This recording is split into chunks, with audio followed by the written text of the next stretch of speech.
Now, please note that the following story contains details about the plight of children that may be upsetting. Gauteng Education MEC Matome Chiloane will be visiting Little Ashford Preschool in Bedfordview today. That's where a 3-year-old child died yesterday. It's reported that the child died when a bookshelf fell on him. Now, Director of the Center for Early Childhood Development is Professor Eric Atmore, who joins us now via our video link for reflections on the story and perhaps all the other salient issues that come out of it. Professor Atmore, it's great to see you. Thanks for making time to speak to us. You know, I wonder as a start what kind of questions you have around what happened, given what we're told. Yanda, good morning. Before we start, please can we send our condolences to the family.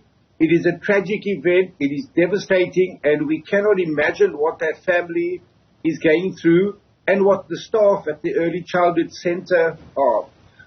Look, early childhood development centers are hives of activity, and the responsibility for the safety of children lies solely with the staff and the management. And we don't know the details yet. That will come out as the issue proceeds. But our early childhood centers need to ensure that they are as safe and secure as is possible for every single child. We cannot have tragedies at an early childhood development center as we've had.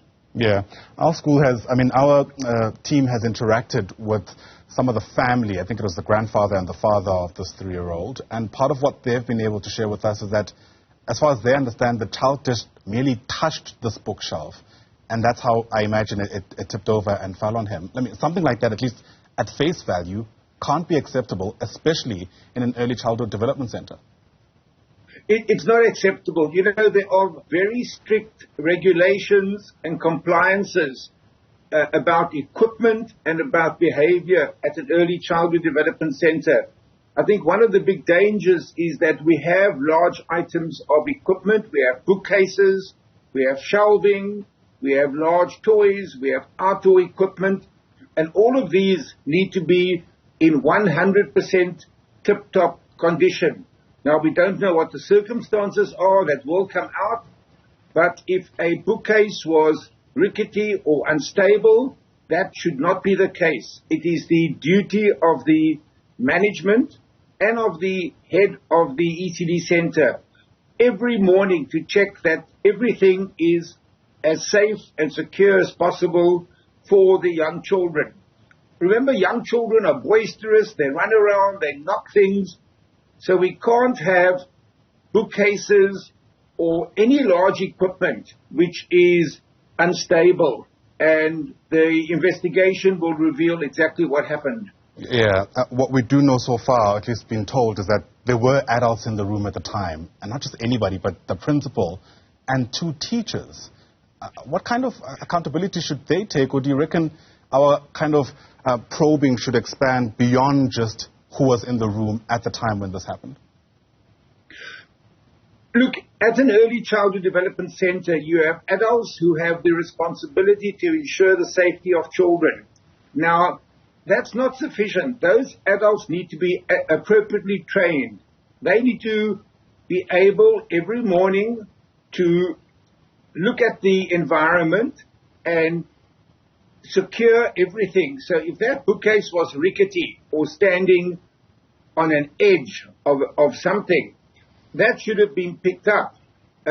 We have to train our early childhood development staff every single day to do a check around the whole complex, both indoor and outdoor, to ensure that children are safe. I must say that the incidence of children being seriously injured or dying at an early childhood development center are very, very low. We've got about 1.6 million children attending an ECD center every single day for 250 days of the year. So this is one tragic case, but as we say, one case is one case too many. Absolutely. At this stage, again, given what we know, I wonder if there's any guidance around what the family can do in response to this. I'm sure you know better than I do some of the clauses and the concessions anyone makes when they agree that their child can be part of an ECD. What can the family do in response to this unimaginable tragedy? I think it starts before the child is even enrolled. When a parent or two parents visit an early childhood development center with the intention of enrolling their child, walk around, have a look at the indoor equipment and at the outdoor equipment. Have a look and ask about the policies. What does the center do about medicines? What does the center do about domestic detergents? What is the center's policy and processes to ensure the child's safety? These are all questions that need to be asked before enrollment. And then parents need to go into the center each day and have a look around. And if they see anything which concerns them, they have to bring it to the attention of the head of the institution, usually the principal. From the staff side, as I said earlier, the staff have to be totally vigilant. You know, children are precious. Yeah. Human beings are precious. And we need to check that the environment is not 100% safe, but 200% safe for every single child. Sure. Briefly, Professor Atmore, if you can they have any kind of legal recourse, this family?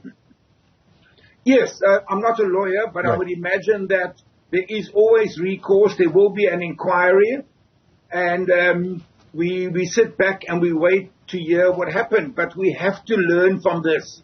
But I want to stress again our condolences to that family. It must be devastating to lose a young 3-year-old, not only for the family, but for the early childhood community. Nobody likes to hear about and read about stories such as this. I couldn't have put it better myself. Professor Eric Atmore, thanks for your time. Appreciate it. Professor Atmore is the Director for the Center for Early Childhood Development. Once again, thanks very much indeed.